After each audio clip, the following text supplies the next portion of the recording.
Jama'a assalamu alaikum. Sunana SP Abdullahi Haruna Kiyawa, jami'in hulɗa da jama'a na rundunar sandan jihar Kano. Biyo bayan umarnin babban sufeto general na 'yan sanda na ƙasa, IGP Alkali Baba Usman, PSC Daga NPM FDC da kuma ƙudurin mai girma kwamishinan 'yan sandan jihar Kano CP Sama'ila Shaibu Dukku MSI, wato umarni da ƙuduri na tabbatar da tsaro da zaman lafiya a wannan jiha ta mu ta Kano mai albarka, da aiki kafada da kafada tare da sauran jami'an tsaro da muke da su a wannan jiha mai albarka. Ubangiji Allah madaukakin sarki ya bamu nasara.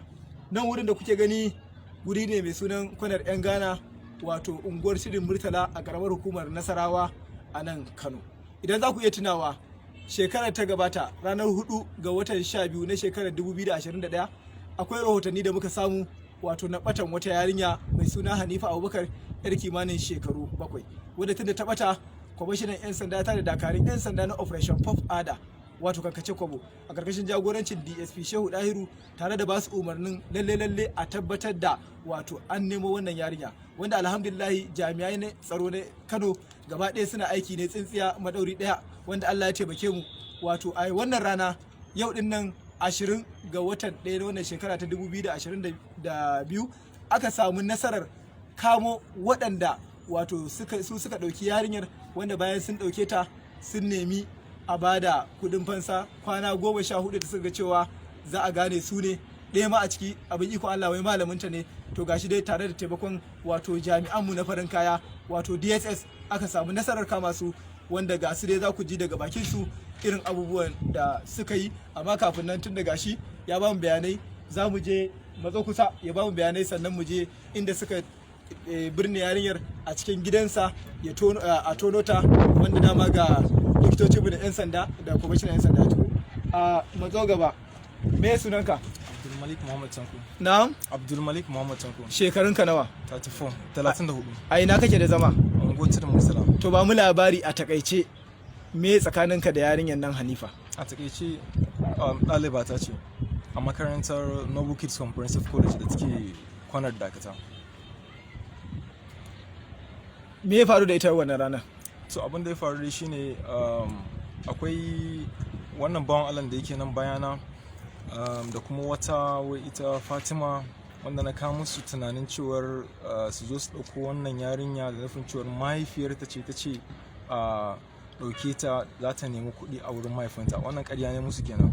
Suka aminta da hakan, suka je ƙoƙarin ɗaukanta, ba su kai ga nasara ba don ba ta yarda ta bi su ba a keke napep kenan. Daga baya da na ga abin ba zai yiwu ba, sai ni na je na ɗauke ta a keke napep ɗin bayan ta dawo daga Islamiyya. Idan aka kai ta? Na kawo ta gidana ne, ta zauna a gidana tare da iyalina tsawon kusan sati 2. To me ya faru da ita daga nan? To a ƙarshe dai akwai lokacin da malaman makarantar mu suka zo gidan, sai nake tsammanin cewa an turo su ne su bincika shin ko a gidan na wata take, saboda an ce yarinya ta ambaci sunan uncle ɗinsu a wannan lokacin. So hakan ne ya sa na rasa mafita, a ƙarshe na bata maganin bera. To daga nan bai kai mata? Sai shi wannan bawan Allah da yake nan bayana, sai na zo na same shi na ce ya zo ya haƙa rami. Wannan ramin da zai haƙa din an binne ta? An binne ta. Nawa ka nema kuɗin fansa a wurin iyaye? Ina mun naira miliyan 6. Wa ka kira a ciki? To namba ce dai wacce dama suka taɓa bari a makaranta, amma mace ce ta ɗauka. To tsawon wanda lokaci ka san yarinyar? Kusan watanni 6 zan ce, tam 2 dai kenan, ko ana 3 yanzu haka. Yanzu wa ya kashe yarinyar? Yanzu a takaice ni ne kenan. Waye garkuwa da ita? Ni ne kenan. A ina ka ajiye ta?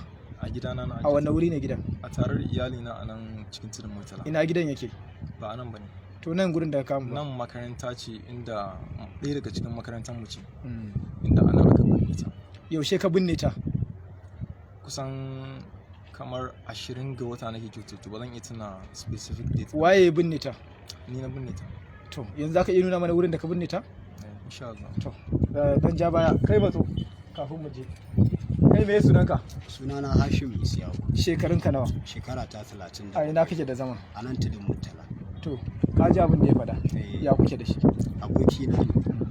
Kusan tsawon lokaci. Kai me kai a cikin wannan harka gaba daya? Tsakani da Allah, ni abin da ya kira ni ya ce mun akwai makocinsu da matar shi ta yi bari, da ta yi bari sai ya ce to da Allah yana so a je a binne ta, sai na ce to a kai ta makabarta mana a binne ta, sai ya ce mun a'a wai ba sai an kai ta makabarta ba. Na ce to ya za a yi bari a ce ba za a binne yarinya a makabarta ba, sai ce a yi bari ne. So a takaice dai kai wani gudunmawa ka bayar? Ni kawai iya abin da ya ce min in zo in binne musu wannan barin da aka yi. Ka birne? Sai ya kira ni ya ce da daddare zan zo, sai ya ce mutum nawa za a bani in binne. Na ce a ka je ku yi magana da shi, tunda ni ba zan ce ga, tunda larura ce ta samu mutum ba zan yanke hukunci ce ga abin da za a. To me kuka yi dai a takaice a ƙarshe?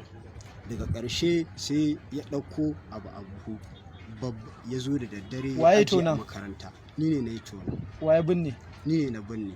To magana dai akan cewa a baya ya nemi da kai da wata mata ma ku yi garkuwa da yarinyar, haka ne ko ba haka bane? Ya nemi na gaya masa gaskiya ni ba zan shiga ba na yi ba. To alhamdulillah yanzu dai gashi za mu je, zai kai mu wurin, za su kai mu wurin da aka binne wannan yarinya. Ubangiji Allah ya jikanta, Allah kuma ya gafarta mata.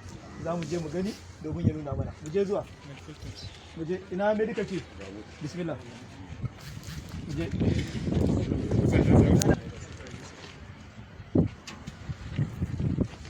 Medical ce. Ina masu bin samaye. To mazo kusa kai. Mazo kusa kai nuna mana daidai inda ka binne. Daidai ina ne aka ramu? A ina ne? A nan wurin?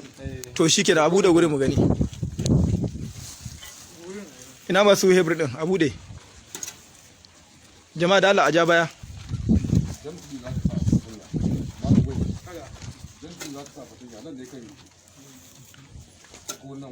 Da dai ina ka sa kan maza kai nuna mana da kai maza. Mu je da dai nuna mana da dai wurin. A nan ne, yana a cikin buhu ne. A cikin buhu ne? Da dai ina ne? Daidai nan ne. To ya kai ramin karami ne ko babba? Ai shi ramin ba ni ne ba. To matso kai. Nuna mana ina ne ramin yake?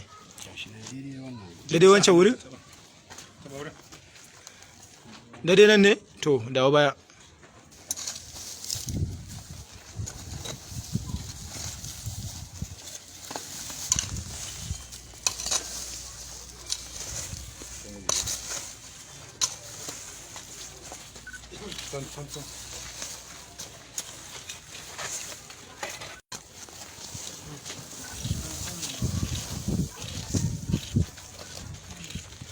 To alhamdulillah nan wurin da kuke gani shine wannan buhun, gashi nan buhun ne. ka zo ka duba ta gatan taro rufe. Take the picture inside. Ga tana a ciki Yakubu.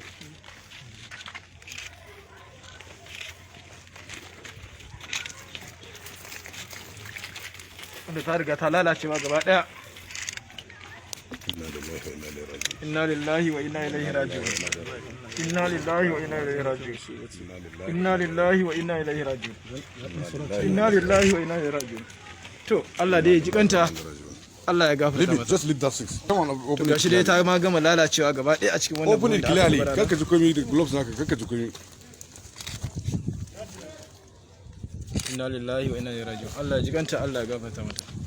To ga sunan dai